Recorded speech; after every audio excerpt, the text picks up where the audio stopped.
بسم اللہ الرحمن الرحیم۔ السلام علیکم۔ حصہ نظم کے لیکچر نمبر 2 کے ساتھ مس نائمہ حاضر ہیں۔ صفحہ نمبر 122 کھول لیجئے۔ پچھلے لیکچر میں ہم نے حمد پڑھی تھی۔ آج ہم نظم کی جس صنف کو پڑھیں گے وہ ہے نعت۔ نعت اس نظم کو کہتے ہیں جس میں حضور پاک صلی اللہ علیہ وآلہ وسلم کی تعریف و توصیف بیان کی جائے۔ نعت کے شاعر امیر منائی ہیں۔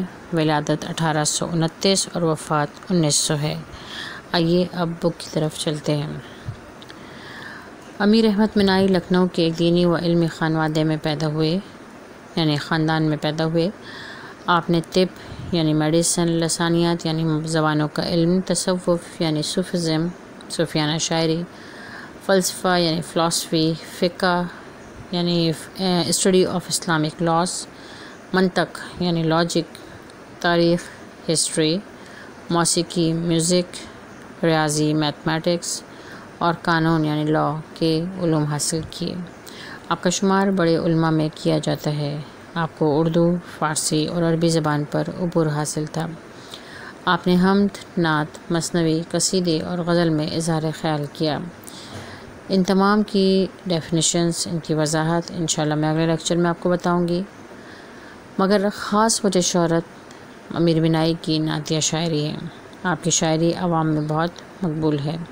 آپ کی کتب انتخاب یادگار، صنم خانہ عشق، امیر اللغات، مرات الغیب، مینۂ سخن، خیابان آفرینش اور محمد خاتم النبیین قابل ذکر ہیں۔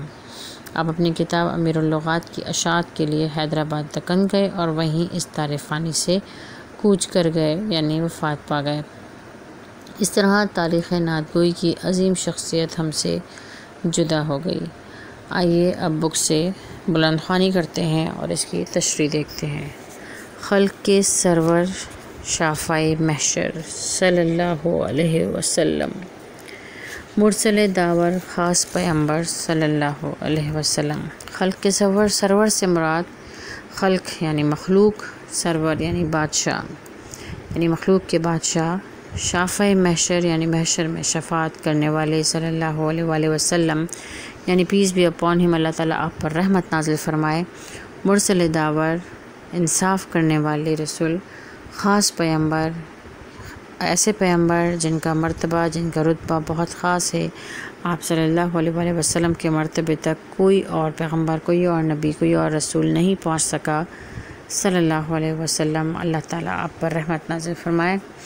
نور مجسم، نور کا مجسمہ، سراپا نور، نیر اعظم، بڑا ستارہ، سرور عالم، عالم یعنی دنیا، دنیا کے بادشاہ، مونس آدم، آدم علیہ السلام کے غمخوار، نوح کے ہمدم، نوح علیہ السلام کے ہمدم یعنی دوست، خضر کے رہبر، حضرت خضر علیہ السلام کا کام دنیا کو راستہ دکھانا اور رہبری کرنا تھا، لیکن آپ صلی اللہ علیہ وآلہ وسلم حضرت خضر کے بھی رہبر تھے صلی اللہ علیہ وسلم۔ اللہ تعالیٰ آپ پر رحمت نازل فرمائے۔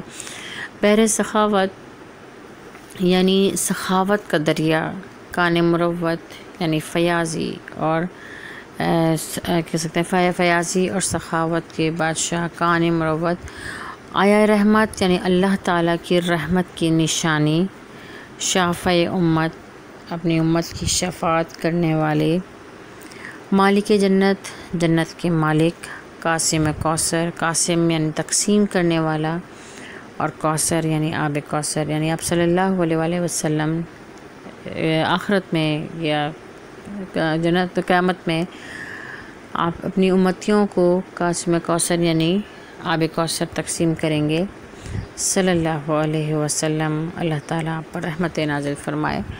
رہبر موسیٰ، حضرت موسیٰ علیہ السلام کے رہبر، ہادی عیسیٰ، حضرت عیسیٰ علیہ السلام کے ہادی، ہدایت دینے والے، تارک دنیا، دنیا کو ترک کرنے والے، مالک عقبہ یعنی آخرت کے مالک، ہاتھ کا تکیہ، خاک کا بستر صلی اللہ علیہ وسلم، یعنی آپ صلی اللہ علیہ وآلہ وسلم کی سادگی کا یہ عالم تھا کہ آپ صلی اللہ علیہ وآلہ وسلم خاک کو ہی اپنا بچھونا بنا لیا کرتے تھے، یعنی فرش پہ ہی سو جایا کرتے تھے، اور ہاتھ کا تکیہ، اور تکیہ جو ہے وہ اپنے ہاتھوں کو بنا لیا کرتے تھے صلی اللہ علیہ وآلہ وسلم۔ اللہ تعالیٰ آپ پر رحمت نازل فرمائے۔ مہر سے مملو یعنی مملو کا مطلب ہوتا ہے بھرا ہوا، محبت سے بھرا ہوا ریشہ ریشہ یعنی ریشہ ریشے میں جسم کے حصے میں آپ صلی اللہ علیہ وآلہ وسلم کی محبت بھری ہوئی ہے۔ نعت امیر اپنا ہے پیشہ، امیر انہوں نے اپنا تخلص بیان کیا ہے، اور نعت یعنی ان کا پیشہ جو ہے نعتیں لکھنا ہے، نعتیں پڑھنا ہے، اور ورد ہمیشہ رہتا ہے لب پر، اور ان کی زبان پر ہمیشہ یہی ورد رہتا ہے کیا صلی اللہ علیہ وآلہ وسلم۔ ورد کا مطلب ہوتا ہے وظیفہ، اور وہ ورد جو بار بار ہم دہرائیں، تو ہم سب کا بھی یہی ورد ہونا چاہیے صلی اللہ علیہ وسلم، یعنی آپ صلی اللہ علیہ وسلم پر درود و سلام بھیجنا۔ آپ بھی ایک دفعہ درود پاک پڑھ لیجئے، کیونکہ ہم نے آپ صلی اللہ علیہ وآلہ وسلم کی تعریف بیان کی ہے، ان کا ذکر کیا ہے۔ اللہ تعالیٰ آپ صلی اللہ علیہ وآلہ وسلم کے وسیلے سے ہم سب پر بھی اپنی رحمت نازل فرمائے، آمین۔ جزاک اللہ خیراً۔ اگلے لیکچر تک کے لیے اللہ حافظ۔